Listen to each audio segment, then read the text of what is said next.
Hari ini itu hari terakhirku kerja di Malaysia. Rasanya itu berat dan sedih, geng.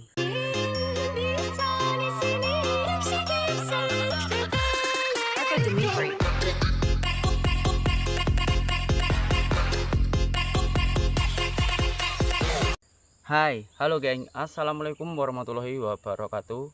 Berjumpa kembali dengan saya Zainal Satori. Sebelum video ini saya mulai, gimana kabarnya kalian semua? Semoga semua yang menonton video ini baik-baik saja, dimurahkan rezekinya, selalu berpikiran yang positif dan dijauhkan dari mara bahaya oleh Tuhan Yang Maha Esa.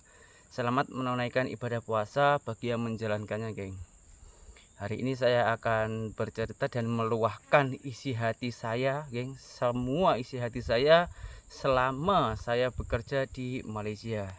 Karena hari ini itu hari terakhirku bekerja di Malaysia, di perkebunan kelapa sawit, geng. Saya ini ngomong kayak agak sedikit gemetar gitu, geng, karena macam berat gitu, geng. Dulu biasa saya setiap tahun kan cuti pulang kampung. Itu di kampung baru 1 minggu 2 minggu macam itu pun saya sudah rindu, geng, sudah teringin lagi bekerja di Malaysia. Nah, saat ini saya mungkin sudah tidak cuti lagi, geng. Ini sudah saya memutuskan untuk pulang kampung terus, maksudnya juga bekerja di kampung lah gitu. Karena menurut saya sudah cukup juga mendapatkan modal dari Malaysia sini. Saya mengucapkan banyak-banyak terima kasih karena selama saya bekerja di Malaysia sini, saya mendapatkan sambutan yang sangat-sangat baik.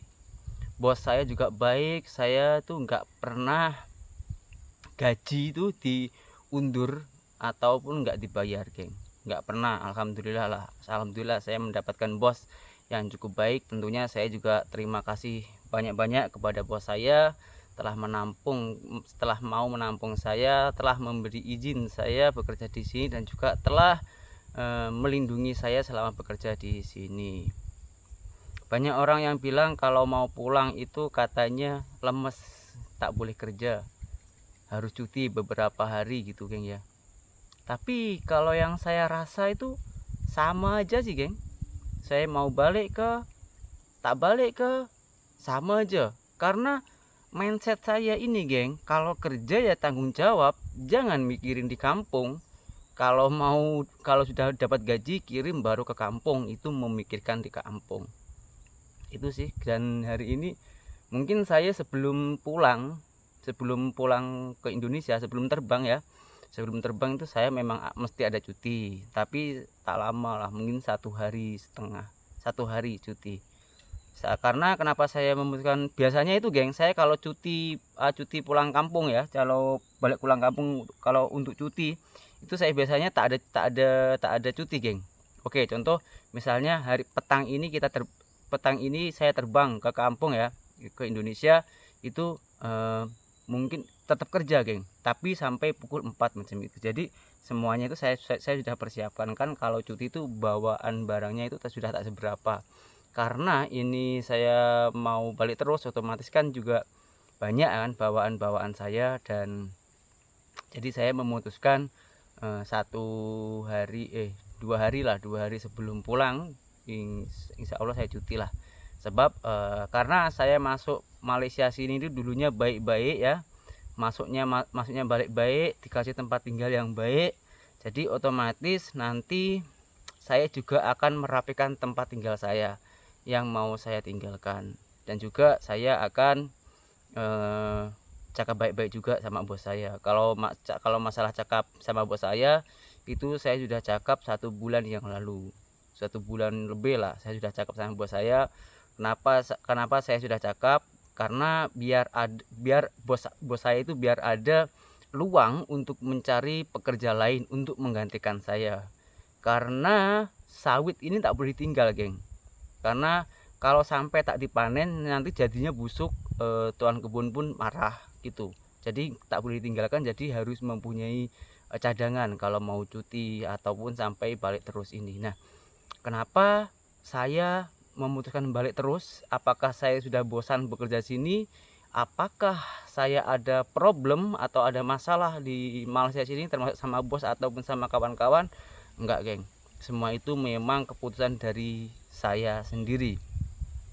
Alasannya, memang saya di Malaysia ini sudah cukup lama ya, geng. Sudah 9 tahun, dan saya sudah merasa cukuplah, karena niat saya ke Malaysia sini hanya untuk mencari modal. Kalau kita mencari kerja sampai mati pun kerjaan itu tetap ada. Tapi kalau kita ini mencari modal, apabila kita sudah mendapatkan modal, jadi boleh pulang kampung karena kita sudah merasa cukup. Memang setiap manusia itu tak pernah merasa cukup, geng. Kecuali kalau kita bersyukur. Kalau bersyukur apa yang kita dapatkan, ya sudah, itulah kemudahannya kita mempunyai rasa syukur, geng. Jadi ada batasannya. Yang pertama itu, yang kedua itu, sekarang anak saya itu sudah mulai besar, jadi butuh perhatian dari orang tua saya. Saya sudah banyak belajar dari orang-orang di Malaysia sini, termasuk sahabat saudara di Malaysia sini tuh. Saya mengenali banyak orang-orang asing yang dulunya saya tak kenal, lalu saya kenal, terus saya mencari pengalaman dari dia orang itu, yang sampai di sini tua, yang di sini cuma sebentar, macam itu. Yang saya tangkap di sini itu ya cuma cari modal aja, jangan terlalu lama-lama. Kenapa? Kalau nanti terlalu lama, takutnya nanti anak itu kurang perhatian kepada kita. Karena keluarga itu bukan hanya dikasih nafkah uang saja, geng. Jadi juga butuh perhatian juga. Dan saya itu sebenarnya di sini sudah melebihi target saya, geng. Dulu pertama saya masuk Malaysia, target saya itu cuman 2 sampai 3 tahun. 2 sampai 3 tahun. Yang penting sudah punya rumah, sudah punya sapi atau lembu ya. Teruslah kerja di rumah aja, balik macam itu. Tapi nyatanya saya terlalu nyaman mungkin di sini, karena menurut saya bekerja di sini itu lebih menghasilkan daripada saya kerja di kampung saya sendiri. Maaf, bukan berarti saya ini merendahkan atau menjatuhkan ya negara saya sendiri, tapi ini pengakuan saya, pengakuan jujur saya. Jadi saya merasa bangga, senang gitu, kerja semangat di sini. Jadi ya harus jadi terlalu lama jadi di sini, geng. Dan buat sahabat-sahabat nanti, aduh ini, geng, karena kawan di sini itu saya cukup banyak ya, dan semua itu macam saya anggap saudara sendiri, malah kadang-kadang lebih dari saudara sendiri. Di saat kita sedih, kita curhat sama kawan. Saat sakit, hanyalah kawan yang mau merawat kita. Di saat kita ada kebutuhan, mau pinjam uang, ada problem pun, kita pun minta solusi juga sama kawan. Tapi saat ini harus kita tinggalkan. Tapi tenang aja kawan, saya tidak akan melupakan kebaikan kalian. Apabila tak jauh dari kampung saya, apabila saya mempunyai rezeki, insya Allah saya akan berkunjung ke tempat kalian satu persatu. Insya Allah, doakan saja ya, semoga dapat rezeki yang melimpah, bisa bersedekah di kampung. Dan saya itu teringin sekali, geng, hasil kerja saya ini bukan saya saja yang menikmati, tapi orang-orang yang betul-betul membutuhkan yang menikmati. Saya teringin sekali macam itu. Tapi ya sekarang pun sudah memberi ke orang, tapi belum seberapa ya. Dan saya itu teringin sekali, itu saya post di media sosial agar bisa untuk contoh kepada orang-orang, agar tak serakah gitu loh. Ini loh, ada orang yang lebih susah gitu, biar orang pun juga menyadari, biar bisa mensyukuri gitu. Itu cita-cita saya sih, geng, tapi belum keturutan.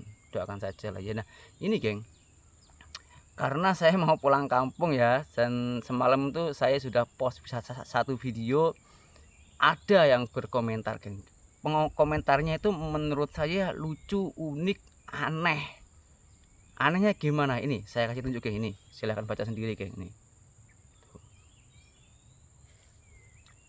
dia kata 9 tahun di sini itu dapat apa saja. Kebanyakan TKI Malaysia itu pulang tangan kosong.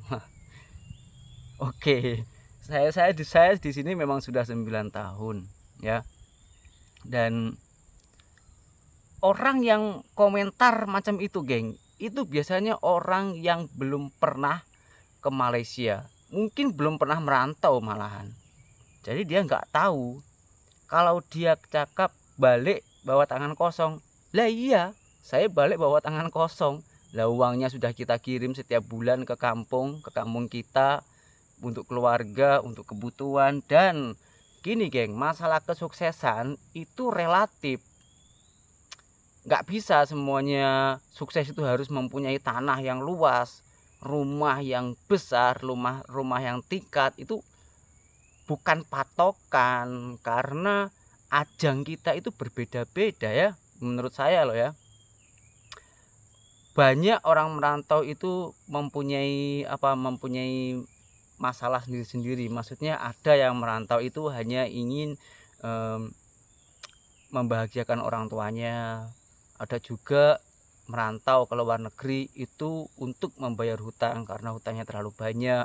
Ada juga orang merantau itu ke luar negeri ya untuk mengembangkan bisnisnya ataupun untuk membeli tanah ataupun rumah macam itu. Jadi setiap orang itu berbeda-beda, jangan disamaratakan. Beda bro, meskipun kita kerjaannya sama-sama mencari uang, tapi hasil uang itu tak sama tujuannya, bermacam-macam, berbeda-beda. Oke, saya kembali lagi ke awal geng ya. Tadi apakah saya ini ada masalah dengan kawan, sama bos, atau dengan sekeliling orang sekeliling saya ini? Saya tak ada geng. Tadi saya macam sudah saya jawab ya.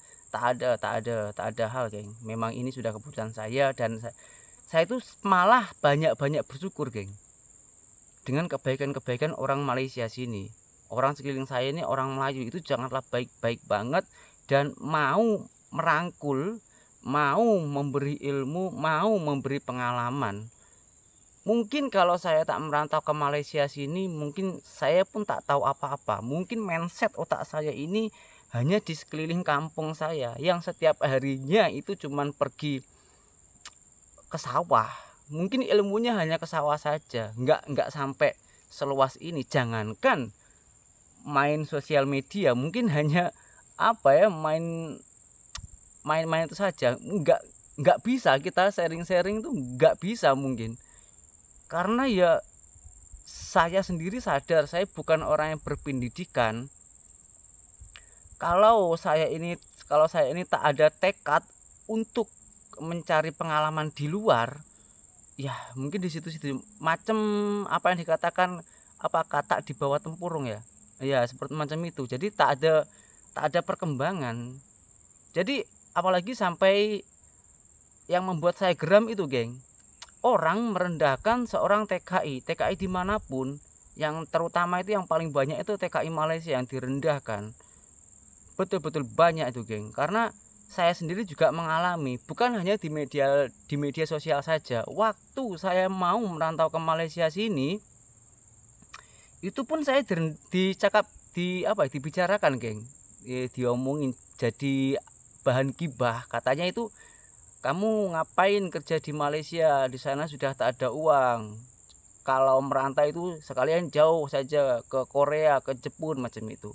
Nah, sementara kemampuan kita ini berbeda-beda. Ada yang merantaunya itu karena modalnya pas-pasan, ada memang tujuannya ke Malaysia ini karena adat, bahasa, agama itu sama, itu berbeda-beda. Dengan ucapan seperti, tapi saya tak panas hati, tak sakit hati geng dengan ucapan yang seperti itu, karena saya dengan ucapan itu saya pergi ke Malaysia sini, lalu malah membakar semangat saya geng. Ketika saya pulang kampung, malah orang yang pernah cakap itu cakap gini sama saya, bang di sana ada kerjaan lagi tak, saya teringin kerja di sana macam abang. Kalau ucapan dulu itu saya balik, kenapa dulu kamu cakap Malaysia tak ada uang, sementara sekarang kamu teringin kerja di Malaysia. Nah, ini bukannya saya mengejek untuk menjatuhkan orang yang mengatakan saya dulu, bukan. Ini untuk pelajaran geng. Jadi kemana apapun yang dilakukan oleh orang lain, apapun yang dia inginkan orang lain, entah itu bekerja ke luar negeri atau mempunyai karya sendiri, tolong hargailah, jangan terlalu direndahkan, karena nasib kita ini macam roda yang sedang berputar, geng. Kadang-kadang di atas, kadang-kadang di bawah, dan jangan terlalu merendahkan lah menurut saya ya. Mungkin sekarang kita ini di sini menjadi kuli, menjadi pekerja. Kita nggak tahu loh, tahun depan lagi bisa menjadi bos, hidupnya lebih bermanfaat, bisa membantu orang banyak, bisa membuka lapangan pekerjaan yang banyak. Kita nggak tahu. Yang penting kan kita sudah berusaha, berikhtiar lah, ya kan. Oke geng, video ini takutnya nanti terlalu panjang, jadi saya stop di sini saja. Kita sambung di video yang selanjutnya ya.